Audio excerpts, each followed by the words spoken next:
Hi, it's Jen. And in this installment of AI Amazing Teaching Tools, we're going to talk about Gemini. So, like in all of the other modules that we have in AI Amazing Teaching Tools, I just want to really quickly go over the rules. So, please don't ever put student identifiable information into any of the prompts you enter into any AI tool, including Gemini. Gemini is unique in that we have some data privacy constraints in place when we log in using our school Google login. But even still, do not put any student identifiable information into your prompts. And then again, follow that rule of 80-20. AI is going to do 80% of the work for you, but you still have to put in that 20% going over the resources that have been produced and formatting things so that they look the way you want them to look, making sure that they're accurate, making sure that they're appropriate for the grade level and content that you're teaching. So follow the rule of 80-20. Watch out for bias because human brains always get the last say.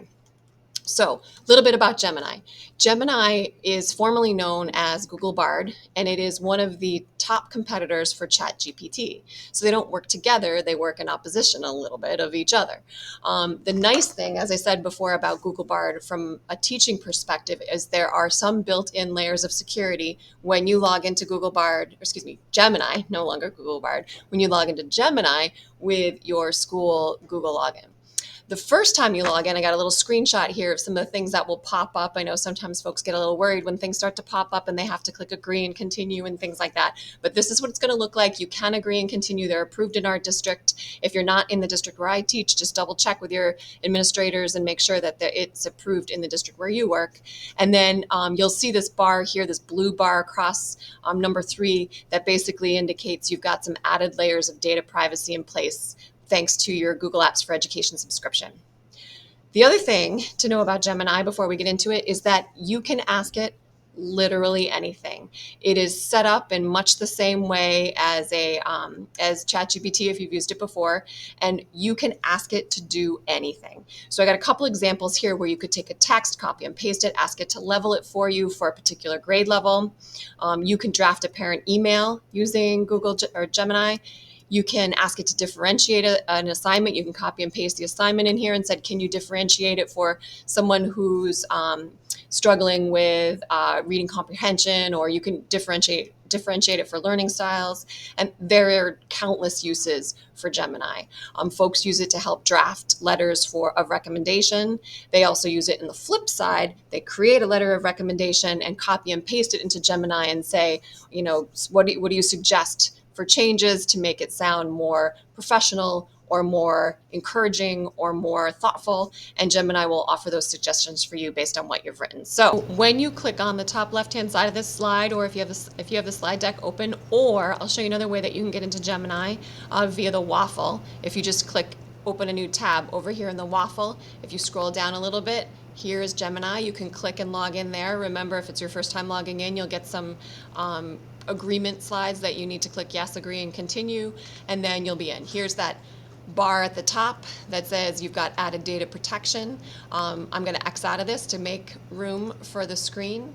But here you see some of my more recent Gemini prompts. And so I've used it for a couple of different things just as I've been playing with it in preparation for this presentation and for my own classes. Here's one of the prompts that I entered.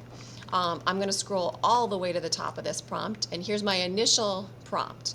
Create SEI Tier 3 word list from Chapter 1 of The Lightning Thief by Rick Riordan. Our 6th grade students are reading this book this fall, and so I thought, all right, this would be a relevant and potentially usable tomorrow prompt to enter into Gemini. The results are listed below. It says, okay, here's what Tier 3 words are. Here's the list of potential SEI Tier 3 words and their definitions, some added considerations, and then it says, would you like me to provide more examples or context? So I could have, but I said, can you provide me the Tier 2 words too? And it said, sure, here you go. Here are the Tier 2 words. And these are all according to Gemini Tier 2 words, so it's really important for someone who knows about SEI to go back in and say, yeah, I don't think this falls under that category. Maybe I need to shift it to Tier 3, take a Tier 3 word and shift it down to Tier 2, get rid of a word completely. So that's why the human brain is so important to work in partnership with AI here. Then It gave me all kinds of ideas, or ideas for words, and I said, can you create an activity to help students study these tier 2 and tier 3 words? So it said, sure, here's an activity. However, it gave me some other activities, and I said, you know what, can you provide me with a word matching activity? And it said, all right, sure. So match the words in column A with their definitions in column B. Simple. The one downside about Google Gemini that I have found anyway is that it is an extra fee to connect it directly to Google Apps for Education, except for Docs. So it's not going to format things perfectly for you. It's not going to export directly to slides for you. Anything that you create here, you can copy and paste to Docs, or as I get down to the bottom here, I can share it as a doc, and everything that I've typed and it's responded to so far will be exported to Docs. From Docs, then you take the content and you manipulate it, you change it, you modify it to whatever it is that you're looking to do. Here's another thing I did with Gemini that I think might be a common mistake, maybe it's just my mistake, is I did not start a new chat. So I thought, okay, I got all this stuff done, let me think what else I could use this for. And instead of starting a new chat, I just continued on in the existing chat and asked it to create a letter to parents, asking them to choose a time for conferences, also something that's coming up in our building soon, knowing that the time spaces are limited, and if they don't need a conference, then they don't need to pick a time. So this is really rough language. This is just sort of like coming out of my brain onto the paper. I would never send those exact words to a parent, but I'm asking Gemini to help me draft a letter, and so here is the nice letter that Gemini created. If you scroll to the bottom and you don't like what you see, or you want something shifted a little bit, there was a section in there that I said, you know, can you make this a little bit more polite? And it says, sure. Here are a couple options for you that we think are more polite. So you get the idea. Gemini will build off of your chat, your earlier versions of a chat, or if you're ready to totally start new, you're going to click New Chat and start from the beginning. So I have a whole bunch of chats that I've created here. One of the ones that I created, a Google slide deck here, was here for mitosis for 8th grade. So in my first prompt was create a Google slide deck to teach mitosis to 8th grade students. Pretty straightforward. And so it did, and it said, here's slide 1. This is what it's going to look like. Here's the picture you're going to use, and you're going to put your name and your class on it. And I'm like, thanks, Gemini. I appreciate that feedback. But then it goes on to talk about what is mitosis, why it's important. You get the idea.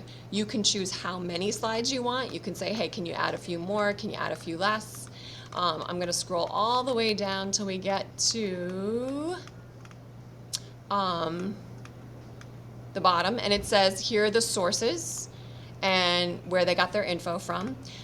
One of the things that I did after that is I said, can you add images to each slide?